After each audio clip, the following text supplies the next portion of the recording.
네. 그러니까 부채는 누군가에게 돈을 줘야 된다고요. 근데 대손 충당금은 누군가에게 돈을 주는 개념이 전혀 아니에요. 아까 제가 여러분한테 그걸 해가지고 제가 10,000원이 까일 수도 있으니까 그냥 10,000원을 설정해 놓은 게 누군가에게 그 10,000원을 줘야 되는 게 아니라고. 부채는 나중에 누군가에게 줘야 되는 돈이 부채예요. 네. 맞잖아요. 아니에요? 네. 또 다른 거 보여줘 그러면? 사례를? 현대자동차 볼까요?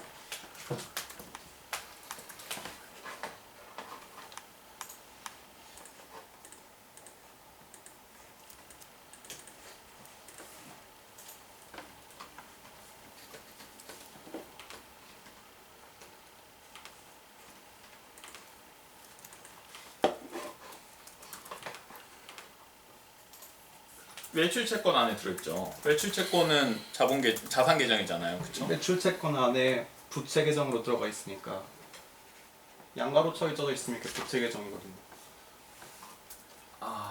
이거는 그렇게 볼 수 없어요. 왜냐하면 그러면 감가상각 누계액을 부채 계정으로 볼 거냐라는 계정인데 자산 계정을 깎은 계정으로 봐야 돼요. 차감 계정. 네, 차감 계정으로 봐야 되기 자산의 차감 때문에 계정으로. 네, 마이너스일 때 부채 계정으로 옮기는 건 아니에요. 그래서 이게 이 대손 충당금 분당액이 여기 기초를 잡아놓고 손상 차손을 잡고 기마를 잡죠. 무슨 얘기인지 이해되죠? 그래서 그건 아니에요. 여전히 그러니까 부채냐 자산이냐라는 이해에서 자산의 차감 항목이 맞는 거. 네, 자산의 네. 차감 항목이 맞아요. 무슨 얘기인지 알겠죠? 네네.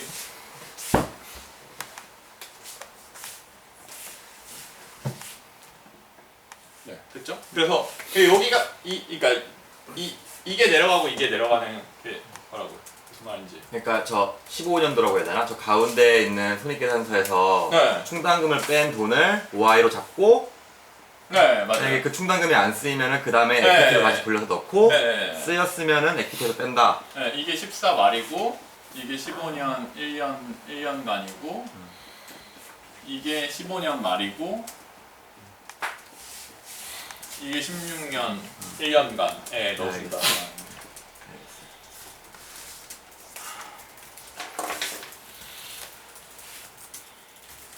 그러면요. 네. 이것도 스티피드 퀘스천일 수 있는데 대손 충당이 네. 그 손실, 그러니까 매출 채권이 회수가 안 됐을 때를 네. 대비해서 회계상으로 그 부분에서 그러니까 차이를 줄이기 위해서 넣는 건가요? 아니면 실제로 부도를 막기 위해서 그 돈을 어차피 못 받을 거 어느 정도 못 받는 거라고 생각하고 빼놓는 거예요. 실제로 못 받게 되는 경우가 많아서. 그럼 받게 되면 그 대손 그게 한입으로 2로 간다는 거죠. 이거 20. 네네. 아니 20으로 간다고. 그러니까 네네네. 네. 손익계산서에 번 돈으로 쳤는데. 네, 알았어. 그러면 네. 잘못 알고 있을 것 같은데 저기다가 손익계산서에서 반영할 수 있으면 네. 대손 충당금을 많이 쌓아놓으면 네. 세금을 적게 낼 수 있다는 맞아요. 거예요. 근데 그거는 이 회계법이랑 세법이랑 달라서 이제 세무사들도 멍청하지 않아서 그거를 이제 처리하는 방법을 만들어 놨는데 실제로 대손 충당금으로 조정이 가능한 영역이어서 얼마를 쌓아야 할 건지가 그래요. 지금 예를 들면 우리은행 같은 경우가 이익이 많이 났을 때 그냥 사람들이 너 대우조선에 돈 빌려줬는데 그 돈 진짜 받을 수 있어? 그 돈 다 떨어야 되는 거 아니야를 그냥 회계상으로 대우한테 뭐 예를 들면 5조 빌려줬는데 그냥 약간 5조 다 못 받는다고 계산을 해버릴지 안 해버릴지가 되게 그냥 그러니까 회계상의 이슈예요. 그거 조정 가능하고 여전히 제가 계속 얘기했지만 손익계산서는 만들어내는 표예요. 다. 그러니까 현금흐름표를 봐야 된다라는 거고 그러니까 저는 금융기업에 투자를 안 해요. 그냥 그 그러니까 대손 충당금을 자기 맘대로 해서 이익을 맘대로 조정할 수 있어요. 맘대로. 손익계산서는 만들어낸 표예요. 여러분들이 그거를 이해하셔야 돼요. 그래서 충당금으로 조절 많이 해요. 실제로. 근데 그 환입되는 거는 그 네. 해에 들어오는 거예요? 아니면 다음 해에 들어올 수도 있어요? 저는 잡아왔던 게. 저도 잘 모르겠어요. 그러니까 회계적으로 답이 있을 텐데 제가 지금 잘 모르겠는데 제가 생각하기엔 다음 연일 것 같긴 한데 몰라요. 뭐 제가 확인해 드릴게요. 그거 네, 알아요? 엄청 천차만별인데 네. 만약에 1,000원 왜 얘기했어요? 저 아무것도 몰라요. 리콜에 비교해서 말하면 리콜 비용이 1,000만 원이 될 것 같아가지고 1,000만 원을 오늘 비용 처리했는데 그때 리콜 시점이 돼가지고 800만 원만 나가게 됐으면 그 시점에 200만 원을 다시 이익으로 그렇게 환입시켜요. 그렇게 돼. 그러니까 그 그러면 시점이 아마- 올해일 수도 있고 내년일 수도 있고 네, 그런 네, 거죠. 약간 그렇네. 네. 네, 그게 맞네요. 네, 그러니까. 그럼 재무제표상에 막 그런 그러니까 좀 대선 충당금 환입금이 어떤 요인으로 들어온 거다라는 명시를 안 해주죠. 그러니까 여기에 뭐 그냥 100이라고 잡혀있는데 20은 작년에 뭐 했던 거가 20이었고 80은 뭐 올해 뭐였다 막 약간 이런 식으로까지는 알려주죠. 아주 네, 착한 기업은 알려줘요. 해줄 수도 아, 있. 네, 네. 한두찬 알려줘요. 왜냐면 이게 그냥 그러니까 점점 사회적 책임이라는 게 있거든요. 약간 그냥 큰 기업들은 훨씬 더 IR의 요구를 많이 받죠. 어차피 많이 들어도 모르거든요. 일회성 요인으로 처리하는 것 같아요. 수현이 그걸 별로 신경 안 써요. 근데 별로 저 금융 기업 아니면 중요한 팩터가 아니에요. 대선 충당은. 근데 여전히 그러니까 이익을 조정할 수 있다는 면에서 알아둬야 되는 거긴 한데 저 큰 기업은 투자는 안 돼요. 아니 그러니까 그냥 매출이 났는데 매출을 못 그러니까 저는 1,000억을 냈는데 못 받는 돈이 되게 많이 껴있는데 믿지 마세요. 약간 이런 거잖아요. 결과적으로는 문장으로 얘기하면 무슨 말인지 이해되죠. 1,000억을 팔긴 팔았는데 얼마 받을지 몰라요. 약간 이러면 도대체 무슨 소용이냐고. 매출이 틀린데. 매출이 줄어드는 항목이거든요. 사실 여기 있는 게 아니라 여기 아래 있는 거랑 다름 없어요. 그냥 일반 기업 같은 경우에. 금융기업은 아니고. 왜냐면 아까처럼 원금 자체에 손실이 들어있으니까 세일즈에 대한 건 아니거든요. 얘기하세요. 뭐 하나 먹고 있는 거 아니에요? 아니.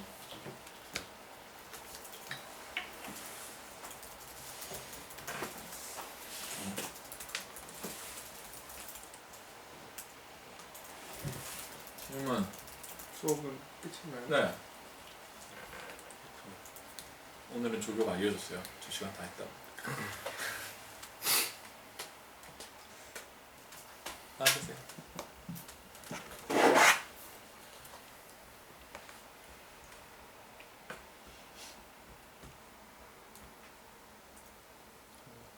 원리를 이해하는 게 더 중요해요. 아까 얘기했던 것처럼 그냥 부채란 거의 그러니까 정의가 뭔지.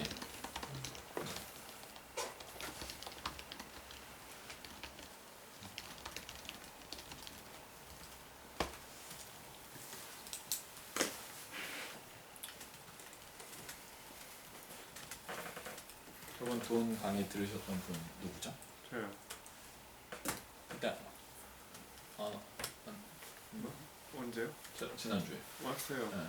그냥 조금 설명이 달랐죠? 환율이나 이런 거. 네.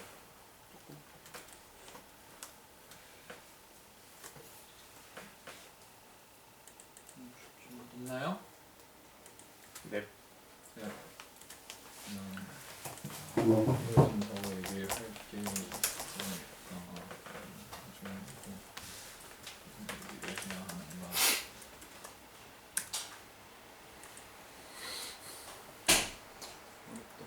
질문 다 받았고 공지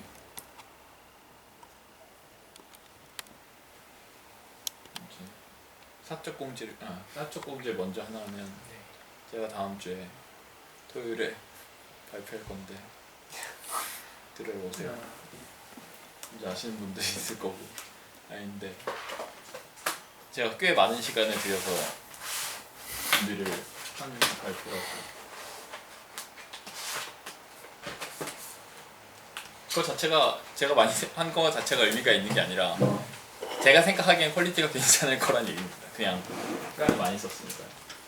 그 숙제랑 책은 이제 한번 밀렸던 워렌 버핏이 밀렸었는데 워렌 버핏의 주식 한 주 또 밀까요? 계속 이제 숫자를 경영하라부터 하죠. 숫자로 경영하라. 제가 정말 기본적으로는 별로 안 좋아하는 숫자를 교수가 쓴 우리 학교 교수가 쓴 책인데 되게 괜찮아요.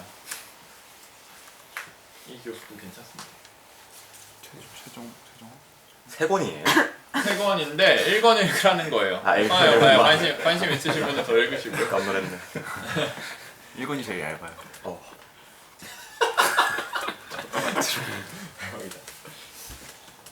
그냥 셋 중에 제일 얇은 거 읽었는데. 저기 있네. 여러분 1권 읽으면 된다. 네, 1권 읽으면 되고요. 여러분들 하실 거는 경쟁 중인 세 기업을 비교 분석해 보세요. 이게 그냥 재무 쪽으로 할 수도 있고 그러니까 포함하면 더 좋고요.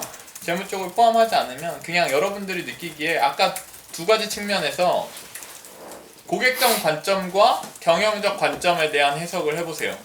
분야는 여러분들이 그냥 아무거나 정하시면 되고요. 3개가 아니라 4개여도 되고 뭐 2개여도 돼요. 뭔가 무슨 말인지 알겠죠? 근데 막 SKT를 분석하면서 2개 하는 건 안 되고요. 무슨 얘기인지 알아요? 2개면 2개 하고 4개면 4개 하는데 자의적인 건 아니고 산업에 맞춰서 개수를 정해서 하라는 얘기예요. 무슨 얘기인지 알겠죠?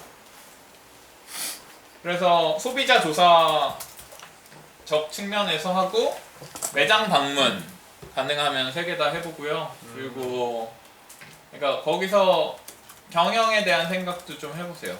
뭔가 이 기업은 경영을 잘 하고 있는지 안 하고 있는지 약간 이런 것들이 예를 들면 그런 것들이 그런 거예요. 그러니까 그런 것들이 그런 거예요. 뭐.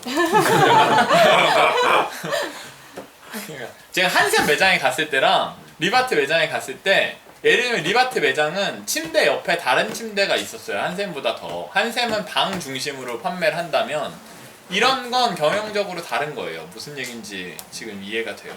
그러니까 그러면 그냥 경영적으로 한샘은 방을 팔고 있는 거고 리바트는 가구를 팔고 있는 거라고요.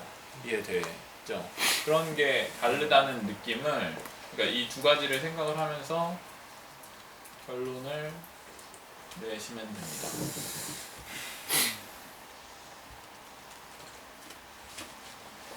숙제 밀린 거 있으신 분은 밀린 것도 하고요. 네. 페널티가 있을 거예요. 숙제를 안 한 거에 대한 끝에 제가 구상해놨어요. 여러분들의 숙제를 위해서. 다 정말 여러분들을 위해서 하는 거니까. 여기 올라가서 회초리 맞는 게 문제야. 저기가 한번 맞아본 거 아니야? 네, 오늘 이상으로 마치고요. 숙제 얘기를 할 겁니다. 숙제 하신 분만 남아주세요. 나중에 할 거니까. 바이바이, 잘 가요. 다 못했는데 네, 그러면 안 돼요. 모르겠어요 잘. 어떻게 해야 돼? 좀 했어요? 시간을 1시 25분에 보냈어요. 아, 그럼 그러니까 보냈으면 돼. 시간을 그러니까 안 써서 못한 게 아니라 쓰는데 모르겠어서. 비슷한 수준. 다음에 좀 알려줘요. 나도 미안해. 바이바이.